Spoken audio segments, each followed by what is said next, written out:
മലയാളിയുടെ സവിശേഷമായ മറ്റു പ്രദേശത്തുകാർക്ക് ഏറെ വഴങ്ങാത്ത വർണ്ണമാണ് ഴ.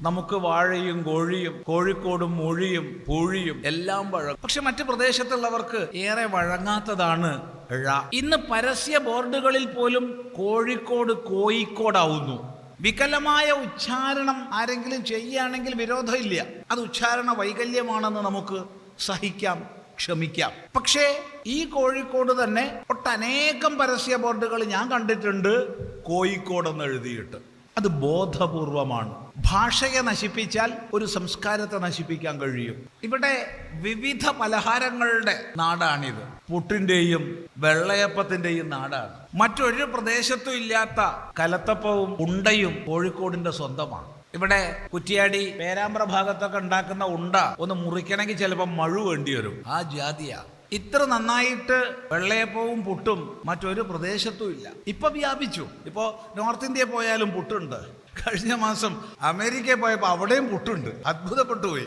പക്ഷേ അതിന്റെ കേന്ദ്രസ്ഥാനം ഇവിടെയാണ്.